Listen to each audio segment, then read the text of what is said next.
Go away from my window, go away from my door, go away, way, way from my bedside, and bother me no more, and bother me no more. I'll go tell all my brothers, I'll tell all my sisters too, that the reason why my heart is broke is on account of you, is on account of... Why did I become friends with Mrs. Faulkner? Good question. Because we were neighbours, I suppose. May I introduce myself? Hilary Faulkner. I've just moved in next door. It wasn't as if we had much in common. She was twice my age. Over 70, she said. Time for a change, I told myself. My Arthur passed away a few months ago. She missed her husband, you could tell. But life goes on, doesn't it? I've got my children and grandchildren to think about. You know, the type, a bit old, a bit soft. But there was still something sparky about her. She wouldn't let things get her down. Anyway, the house next door had been empty for about a year. Well, it would be, wouldn't it? Nobody likes death. Not that kind. Then Mrs. Faulkner came. Even I had to admit it was good to have a neighbour again. You know how isolated our two houses are. I was digging up some long dead flowers in the garden a few days after she moved in. Do join me in a cup of tea, and you might do me a very small favour. I'm trying to open a jar of jam, but I've got a touch of arthritis in my hands. Could you possibly? She smiled in that persuasive way of hers. I went in and opened a jar of jam, and that's how it started. Have a scone, dear. May I call you Christine? They were warm from the oven. My chest isn't too good. I don't like to go out in damp weather. It's very pleasant. There was something about her. She was sort of comforting to be with. She let you talk and really listened. I told her things I've never told anyone. But I didn't want to get too close. I always thought of her as Mrs. Faulkner, not Hilary. Kept that little distance between us.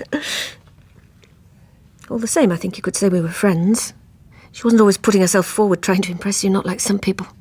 More tea? Please.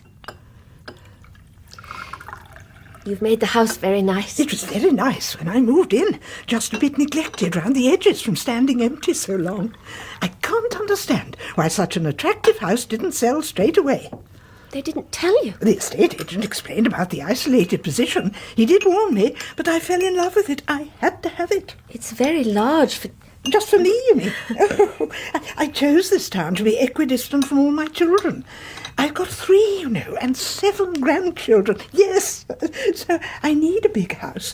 There I go, talking too much about myself. Didn't they tell me what?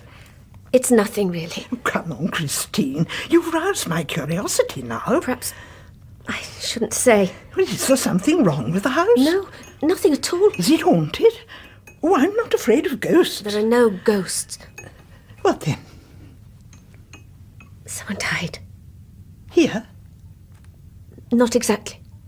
In the garden? On the road. On the hill that leads down to Thornton. A traffic accident? Oh, dear. Who was the person who died? Eleanor. She lived here. With her husband and little boy. How sad. A child needs its mother. Oh, so they moved away. Oh, Christine, you're trembling. Let me take your cup. What is it, dear? Sorry, I can't bear to talk about it. I'm stupid, aren't I? You must have been friends. How long had she lived here? 5 years. A long time. Long enough. I felt shaken up inside being reminded like that. I told myself to forget about Eleanor, about the Harrisons. I'd settled into a pattern of forgetting, but it was like twisting a kaleidoscope.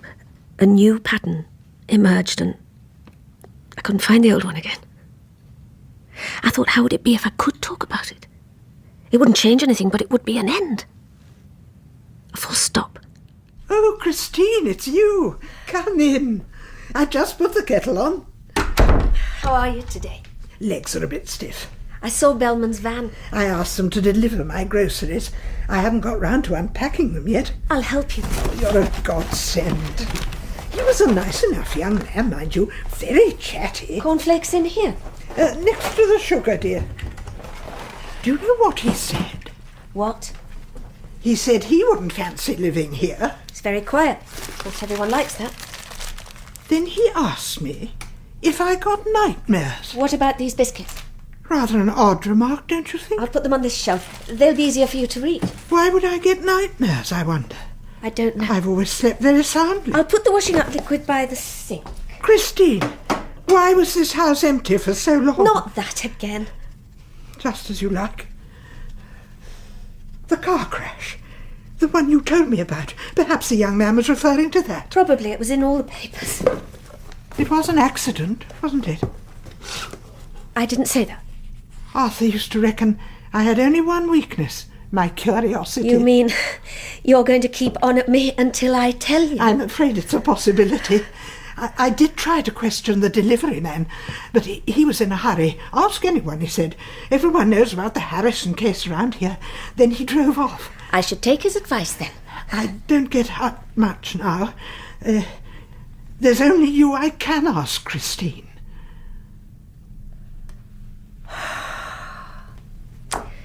All right. It wasn't an accident. He messed about with Eleanor's car. The brakes failed and she was killed. He? Martin, Harrison, Eleanor's husband. I knew there was something. Let me get this straight. Eleanor was killed by her own husband. He's in prison for it. Are you satisfied now? Oh, I've got you. Let me sit for a minute. Your hands are quite clammy. It knocks the stuffing out of you. I'm living in a house where a murderer once lived. He ate in this kitchen. He touched these taps, this worktop. Did he sleep in my bedroom? Don't. I'm 72 years old, and I don't think I've ever felt quite like this. It's a shock, of course. But you know, it's rather exciting, too. You'd better tell me all about it. Is this a good idea, Mrs. Faulkner? I'm probably the only person in this town who doesn't know the story, and I think I should. Like I told you, it seems Martin cut something on Eleanor's car. The brake pipe, I think. She went to see a friend every Tuesday, and there's this steep hill on the Thornton Road. I've heard about it. A real black spot. She died in hospital a day or two later. Martin was found guilty of murder, that's all. Imagine that. You're not upset? Good heavens, no, it's over now. Nothing to be done. And nothing to do with me, thank goodness. No, it's you I'm worried about. Me? What a terrible thing to happen right next door. You never had a chance to talk about it, have you? No. They say talking is the best therapy. I'm sure it's still a painful memory, isn't it? I've realised how much it helps to talk and to share things since Arthur passed away. Tell me about the Harrisons. I was curled up on Mrs. Faulkner's velvet sofa. I was warm, safe, full of tea and muffins. I was so comfortable except for this ache. She could massage it away just by listening. I began to talk. I can remember the day Eleanor and Martin moved in here. Oh, yes. I made a flask of coffee and some sandwiches and took them round, and there they were, Eleanor and Martin, eating their lunch on an empty tea chest. French bread, pâté and a bottle of wine. She thanked me, but I felt stupid. That was Eleanor all over, terribly well organised, not like me. She was pregnant at the time and looked marvellous. What did she have? A boy. Ben. Short for Benedict. He was gorgeous. Poor child. We saw quite a lot of each other, Eleanor and me. Mainly here, in this house. It's sunnier than mine. Have you noticed? I would keep an eye on Ben while Eleanor got on, sewing or cooking. She was a fabulous cook. Each time I came, there seemed to be some improvement, something to admire, like these strip pine doors. She had lovely taste. I mean, our house is nicely decorated. John sees to that. 2 rooms every year. He makes a very good job of it. But Eleanor had style. That's something you're born with, isn't it? I never felt comfortable when she came round to our house. But it's a charming house. I did try to make it nice at first, but it never quite came off, even when I copied one of Eleanor's ideas. And, of course, John didn't notice, so I rather gave up on the house after a while. He and Martin were forever doing up old cars by that time. We hardly ever saw them. Eleanor and I used to laugh about it. Men are so childish, she would say. Give them food and love and a pleasant home and they're as happy as boys. They need a jolt now and then to get them out of their rut and make them realise they're grown-ups. What do you think? Well, She understood about men. I miss having a man about the house. And what did John think about it all? About what? The Harrisons, about Eleanor's husband. Oh, that? You don't mind my talking about it? No, I don't mind. He was stunned when Martin went to prison. They were good friends. John probably knew Martin as well as anyone, apart from Eleanor, of course. Didn't he notice something amiss? Do people commit murder on the spur of the moment? It must have been planned. Exactly. And John noticed nothing odd about him? Martin loved his wife. They seemed a normal, happy couple. Oh, dear. What is it? That makes it worse, doesn't it? I'm glad you've come to live here. How nice of you to say so, Christine. I realise now how much I hated living next door to an empty house. It frightened you? Sometimes I thought the house was breathing, like a sleeping giant. One day it would wake up and... Good heavens. An empty house is more menacing than an occupied one. Why is that? I'm sure I don't know. I think it's because our imagination fills the spaces. Oh, I'm afraid you've lost me, dear. I've too much imagination. That's what John always says. Head in the clouds, he tells me. He likes to keep his feet on the ground. Down to earth, that's him. He doesn't believe in anything he can't touch. But there are other things. You can't touch them, but they're real. They live inside you, powerful things. People like John don't realise. I wish I was one of those balloons filled with helium. Let me go and I'd float away, far up, and I'd look down on all this. After all, what is there to keep me earthbound? It might have been different if we'd had children. Whatever happened to the little boy? Ben. He lives with his grandmother. I miss him a lot. He was the image of Martin, not a bit like Eleanor. I suppose that's a shame because she was the one with the looks. It's all gone now, that beauty. Snuffed out. I used to babysit when Eleanor and Martin wanted to go to the theatre or dinner with friends. It was wonderful. Stories, games, everything I could think of, way past Ben's bedtime. I'd bring crisps and lemonade round, but Eleanor never knew about that. Oh, how he loved them. I had to sweep up all the crumbs and salty bits off this carpet and rinse out his cup. Eleanor didn't believe in junk food. I suppose she was right. But I was only giving him a treat. Of course. I didn't do him any harm. I'm sure you didn't. I never see him now. In fact, I hardly saw him during that last year before Eleanor died. She didn't want me to look after him anymore. Why was that, dear? She joined a babysitting circle. Do you think she found out about the crisps? It wasn't that. Oh. Can't tell you the real reason. If you don't want... I really couldn't. I hope you don't think I'm No, prying. of course I don't. If I'm honest with myself, I have to say I find the Harrisons rather fascinating. The idea of a murder planned right here. Please. I'm sorry, that was tactless. It's all right. Perhaps we shouldn't talk about it. Oh, no, honestly, I don't mind. I'm sure it's done me good. I do hope so. It's done me good, too, having someone to talk to. Now, tell me more about Eleanor. Why did I keep on seeing Mrs. Faulkner? I told you, she listened. I think it became a kind of compulsion. Some people need drugs to feel right. I needed this contact, this spilling of myself bit by bit into Mrs. Faulkner's willing ears. Excitement. Possibly. We hedged round the nastiness of Eleanor's death, never dwelling on the broken limbs, the smashed face. I never saw Eleanor's body, but I've imagined it many times. I felt safe with Mrs. Faulkner. She held my hand while I trod on the thin ice of the past. I needed it. There wasn't much else in my life. Don't you find that time hangs heavy on your hands, Christine? I mean, no offence, but you haven't any children or even a job. I keep busy. And I have these chats to look forward to, Mrs. Faulkner. I've always needed something practical to do. Children give you that.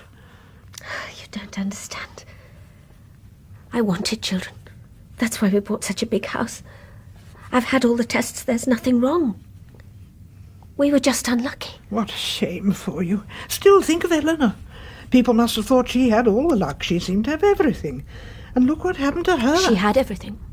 Was money a problem by any chance, or did she have that too? We never seemed short of money, not like us. We've always had to scrimp on John's teaching salary. What did Martin do? Oh, he was the manager at a big garage, but he liked nothing better than getting his hands oily. And Eleanor stayed at home and looked after Ben? Quite right, I too. did have a job once, in a clothes shop in town, but I had to leave in the end. Too dreamy, they said. Unpunctual. I let the stock get in a mess, and the other girls upset me. In what way? They were crude. Always talking about sex and birth control and accidents and their insides. Terrible things, as though there were only dreadful things in the world. Nothing clean or good. It upset me. I can see it would. More tea, my dear. Thanks. Here, let me. This pot seems to be getting heavier every day. Is your arthritis worse? Just a bad patch. Be as right as rain in a few days. That fusspot of a doctor wants to give me tablets and injections. You should have them. I'll manage. I can still move about. I'm just a bit slow, that's all.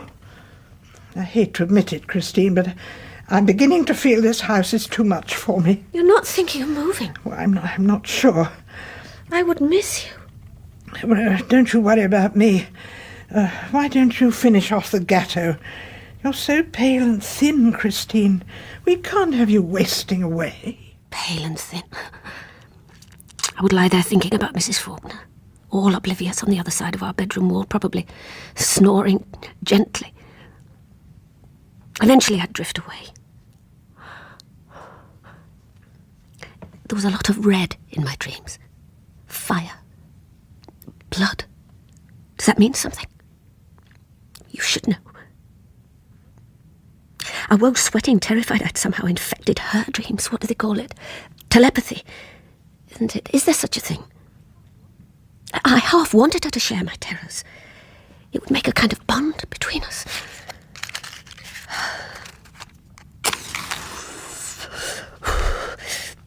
Each session together became precious, even a bit desperate.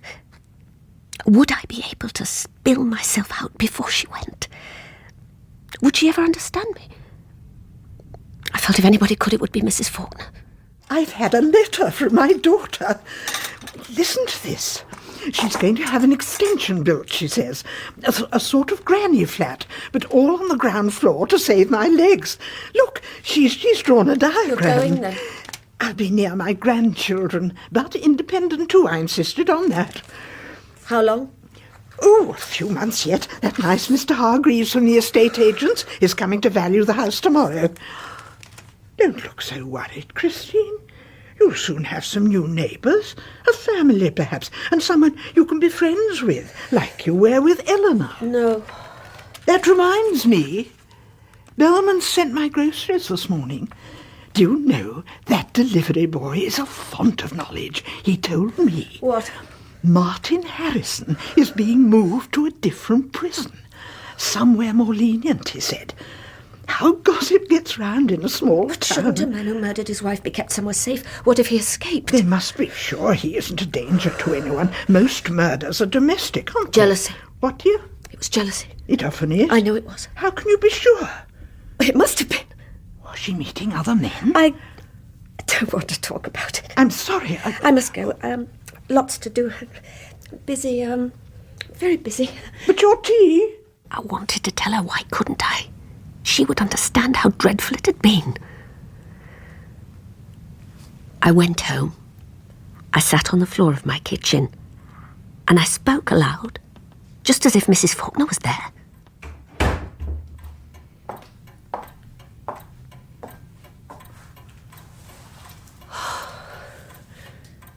Mrs. Faulkner. It was one afternoon, Mrs. Faulkner, about a year before she died. Yes, dear? I popped around as usual and found the door locked. Eleanor never locked her door. I knew she was in. Her car was outside and I could hear Ben singing away to himself in his cot upstairs. Then I noticed the front room curtains. They were drawn, but not very carefully. I peered through the gap and saw Eleanor sprawled on the carpet with a man. It wasn't Martin. Her dress was pulled right up and she was wearing black stockings. Like a fool, I just stared. Eleanor saw me. You see, Mrs. Faulkner, she looked at me quite coolly and then she began to smile. Poor Christine, what on earth did you do? I backed away from the window. I remember feeling angry. Why couldn't she pull her curtains properly? My cheeks were burning as I ran home. It was me who felt guilty. That's why you fell out with Eleanor. I kept thinking, how could you? Disgusting, disgusting with some stranger. And Ben, upstairs, that was the worst thing. If people can't look after their children, they shouldn't have them. I quite agree. I didn't go round any more. She got other people to look after Ben. We can't impose on you any longer, she said. I've joined a babysitting circle. Why should I be punished? Then I began thinking. What? I'd hardly seen him. Just a head, a back, a white shirt. I knew it wasn't Martin. He's got fair hair. This man was dark. Like John. John wore a white shirt that day. And I checked his timetable. A double free period that afternoon. Then I knew. No wonder she was so pally. No wonder he didn't talk to me anymore. But she already had everything. Why did she have to take what was mine? So much unhappiness. Then something funny happened. The less I saw of Eleanor, the more oppressed by her I became. And that was when John started getting at me about the state of the house. So much unhappiness. I never told him that I knew. We went on as usual. It might have been somebody else. You can't be sure. I told myself that often. But in my heart, I knew. They treated me as though I wasn't there. Oh. I got up off the floor to answer the phone.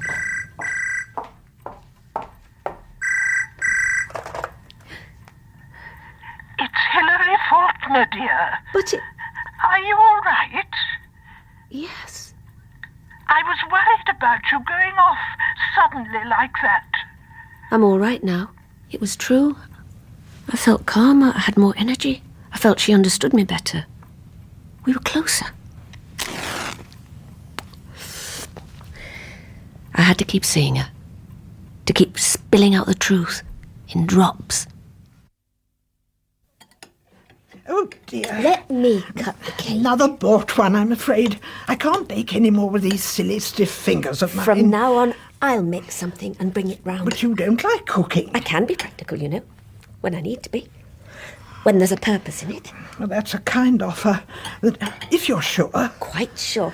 You've restored my faith. Oh, has something happened? Well, I got my meat delivered this morning from that butcher's on Field Street. And do you know, both the braising steak and the mince were short weight. Wickedness is rife. That's what the judge said at the trial. At Martin Harrison's trial? Yes. I thought...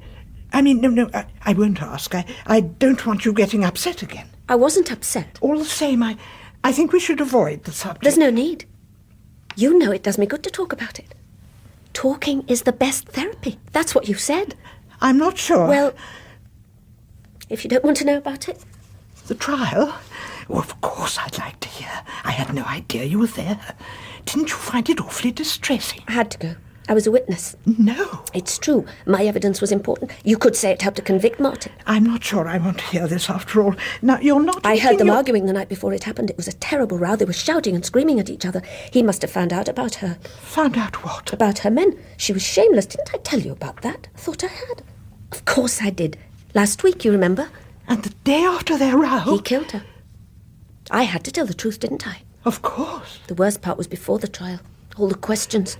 The police? There was one Inspector Molyneux, he was called. He had no feelings, no sensitivity. Do you know what he did? He searched our shed. They didn't suspect John. This Inspector Molyneux didn't care how much she upset me. Endless questions at home, at the police station, John and me together, then separately. A waste of time and money. They knew it was Martin. Because of the row they'd had. That, plus the fact they found his overalls buried in the garden. They had brake fluid on them. There were traces of fluid on the secateurs in his shed too. It all came out at the trial. And now little Ben has no mother, and his father is a convicted murderer. Oh, the sadness of it.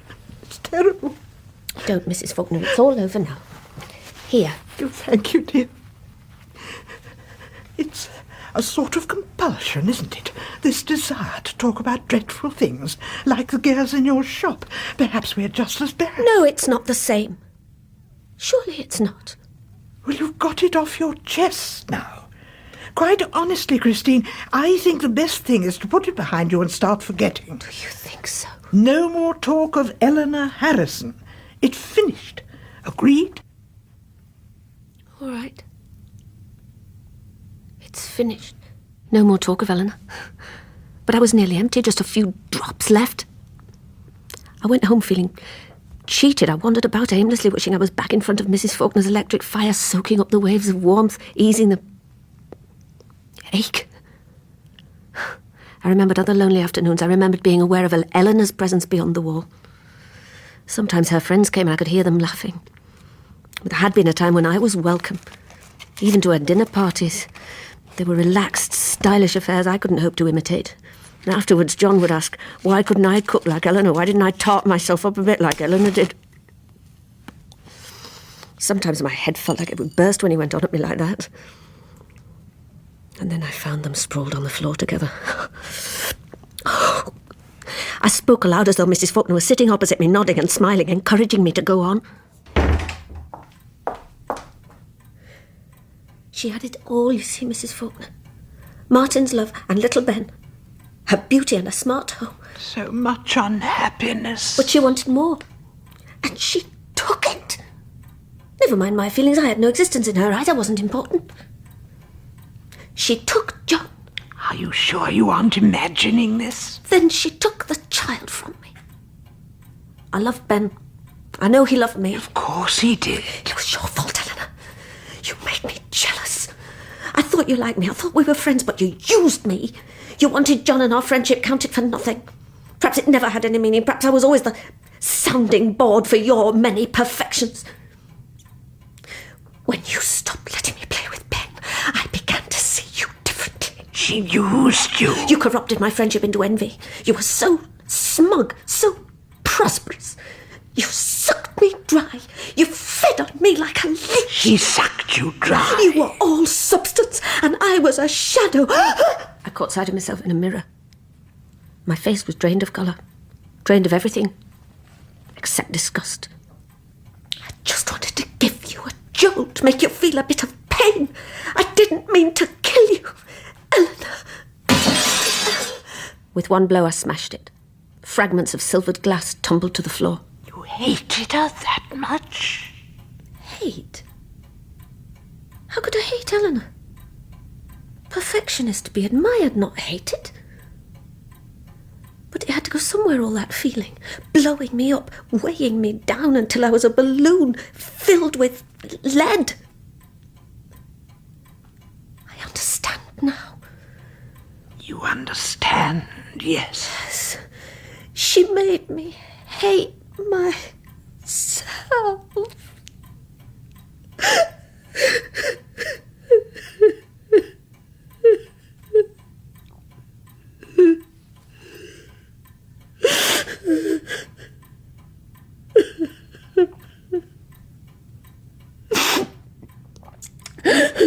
Are you still there, Mrs. Faulkner?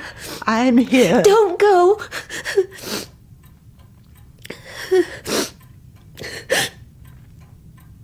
Did you know that broken glass is beautiful? Like cracked ice. What about the car, Christine? Oh, that... Oh, it was easy. John had borrowed one of Martin's car manuals the weekend before I stayed up late, studied the diagrams, saw where I could cut the flexible brake pipe. I'd heard about such things. Men talk as though women are incapable of understanding. I did it in the morning, while Eleanor took Ben for a walk. I wore Martin's overalls and used his secateurs. The Harrisons never locked their shed. She went to see a friend every Tuesday while Ben was at playgroup. There's this steep hill. What about the row they had the night before? There was no row. John was out at a parents' evening, so it was Martin's word against mine. I got away with it. I'm not always in a dream. I can think and plan if I want to, if I really want to. Eleanor couldn't have done it better. You killed her. I didn't mean to. And the boy? I'm sorry about Ben. Afterwards, I had a wild idea. We could adopt him. John soon put an end to that.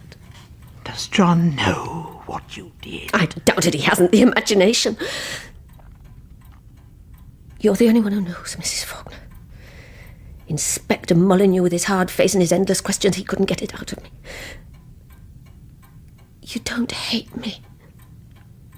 I've told you because I thought you'd understand. I had to tell someone. It was too much to carry alone. It's always better to share things, isn't it, Mrs. Faulkner? Isn't it? Mrs. Faulkner? Mrs. Faulkner! There was no answer. I crumpled to the floor and lay there a long time. Eventually I went upstairs to the bathroom. But the mirror reflected a ghost. I smashed that too. Took ages to clear up all the broken glass. It gave me something to do. The pieces of mirror were like flints. Razor sharp, I cut my fingers several times, tiny splits that sprouted blood. Before I fetched my gardening gloves, I threw the shards into the dustbin. They made a noise to wake the neighbourhood. Only there's no one else in our neighbourhood. Just Mrs. Faulkner and me. She didn't come back until night. I was waiting for her, lying stiff and straight in my bed. Are you there, Mrs. Faulkner? What about Ben?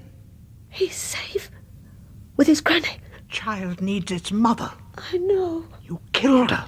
There were reasons. She pushed me. I thought you understood. What about the row they had? What about the car? Why did you hate her so much? I thought I explained. It was me. I'm no good. I know that. I destroyed her. I should have destroyed myself. Forgive me. Traffic accident. I'm sorry. You planned it. In cold blood. Don't go. Come back. Where are you? What shall I do? I can't hear you. Shall I tell? No, don't tell. I only wanted you to know. You understand me, don't you? Poor child. Hold me. Only 5 years old. I never meant to harm you. You took his mother. No. A child needs its mother. Don't tell anyone. Poor child. I know.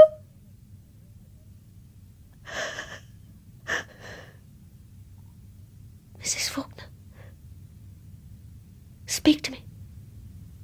Please. Oh, speak to me. Next day I went for a walk. The sky was thin and clear and far away. I felt empty and light. I walked to the top of the hill above Thornton. I thought, if only I could run fast enough, I could probably take off and fly up into that glassy dome. Of course I fell over. I didn't care. Nothing mattered now. I had told someone. I'll go tell all my brothers. I'll tell all my sisters. I had told her, hadn't I? She had spoken to me. She must have, or how could I feel so different, so unburdened? After that, I liked to sit at her feet and rub the swollen joints when they hurt her. I made her meringues and brandy snaps and filled them with cream. Delicious. Have another one. Oh, Christine, I mustn't. I'm having another one. Well, you've nothing to worry about. In fact, I think you're thinner than ever. Any less of you and you'll be a shadow. Shadows can be strong. What, here? I was a ghost once. Oh, you're talking above my head again. You know what I mean. Do I? You know everything. Now you are flattering me. She smiled, but I thought I saw a touch of steel in her blue eyes. Was she playing some sort of game? What did she really think of me? Oh, would you massage my shoulders for me now, dear? Of course. It's such a relief.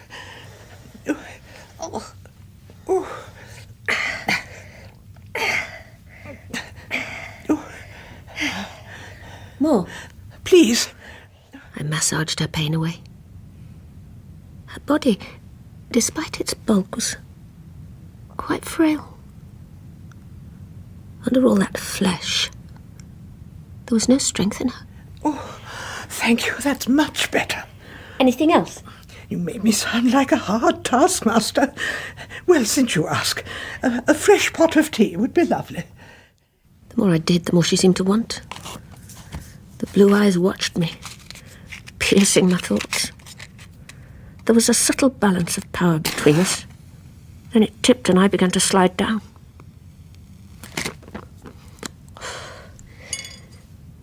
She knew everything. She might keep it to herself and let me pander to her. Or she might tell someone. Inspector Molyneux, perhaps. Each day I waited for the doorbell to ring, a policeman on the doorstep, but no one came. She was biding her time. At night I whispered to her through the wall, "What are you going to do?" I haven't decided yet. You're enjoying this, aren't you? What do you mean? You've got me where you want me. I'm like a rabbit caught in your headlights. Shall I run you over? It's up to you. You destroyed her. I didn't mean to. Are you sure about It was that? an accident. Accidentally on purpose, naughty girl. Don't tell. You're so pale and thin, Christine. Like a shadow. You'll waste away. I'll come back and haunt you. I don't believe in ghosts. Wickedness is rife, that's what the judge said. All right, punish me, do it, tell someone, but don't leave me like this. Not knowing. I haven't decided yet. Then one night, it came to me. For the first time since I looked in that car manual and saw a way to make Eleanor suffer, I felt substantial. I knew what I had to do. After John left for work, I got what I needed and set off down Crab Lane. It's not far into town. I went into the butcher's on Field Street and remembered to make a scene. Complained loudly. Make sure it's full weight, if you don't mind. There's a narrow alley off Field Street. It peters out into a rough path, and soon after that it's very overgrown. I carried on down the thorny path. It's rarely used. I don't think many people know about it. It goes along the back of our houses in Crab Lane. There are some loose slats in Mrs. Faulkner's fence. They moved easily and I squeezed through. Crouching, I ran the length of the garden. I stopped at the back door, opened it. I took the long nylon scarf which always hung there and edged into the kitchen. It was empty. Afterwards I would mess the place up, make it look like burglars. The hall was deserted too. Where are you, Mrs. Faulkner? Upstairs. No. In the living room, I think. I pulled the scarf taut in my hands, used my elbow to open the door. The handle came up smoothly without a click. How well I knew that house. Better than my own. I went in. She was sitting in an armchair half turned from me, staring out of the front window. I stood quite still. A ripple, almost a laugh, came up in my throat. She was too stiff to move quickly, too weak to fight. If I crept round behind her, she need never know. Perhaps I wanted her to know. To acknowledge I too had power and knew how to use it. What do you think? Anyway, I hesitated a moment too long. She turned round, smiling when she saw me. Oh, Christine, have you come to help me with the packing? How kind. I've been sitting here listening to the radio, thinking how lucky I've been to have lived in this house, if only for a short while, and have had such a good neighbour. I've treasured our meetings, and I just wanted you to know that. Sometimes these things don't get said, and you regret it. Would you give me a hand up, my dear? Oh, thank you. Oh, is that my scarf? I must have dropped it in the hall. I'll hang it up later. Now, where shall we start? Do you know, Christine, you look paler than ever. Now, promise me you'll get out in the sunshine more often. Was there something you wanted to tell me? I've told you. You have? Oh, I must be getting deaf as well. Everything. What, dear? You know. Whatever it is, I'm afraid I've forgotten. Perhaps you'd like to remind me while I sort through the china. I really ought to make a start. The teachers are coming tomorrow, and I can't take everything. Forgotten? About Eleanor? And Martin, the trial, the police, you've forgotten? No, I remember all that, but we agreed it was too upsetting to talk about. It's nothing to do with either of us, not anymore. You weren't listening. Of course I was, dear. But you didn't hear me. At night, through the walls. Not a sound. I always sleep like a log. You mean I imagined it? Oh, it sounds like it. I'd like you to have these plates, Christine. They were my mother's. Here you are, dear. Oh. It's still inside me. Like a stone, like a stillborn child. Don't be upset. It was just an accident. Accidentally on purpose.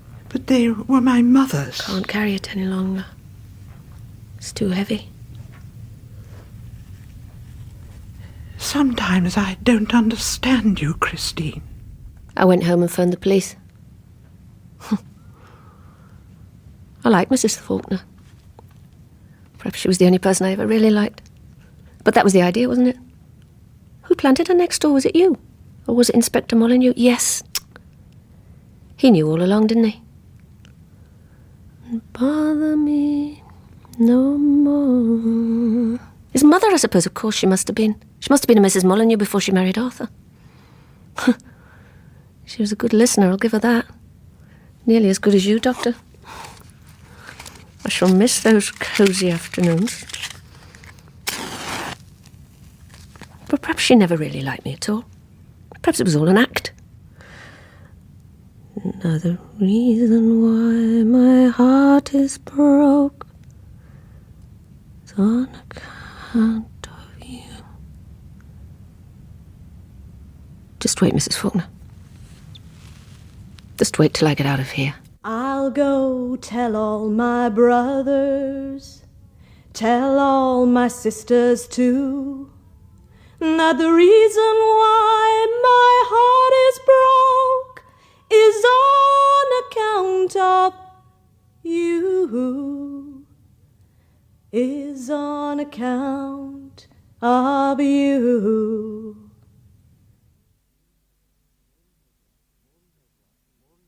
Maureen O'Brien played Christine and Margot Boyd Mrs. Faulkner in Black Stockings and Broken Mirrors by Bernadette Crosthwaite. Go Away From My Window was sung by Melanie Hudson, and the director was Martin Jenkins.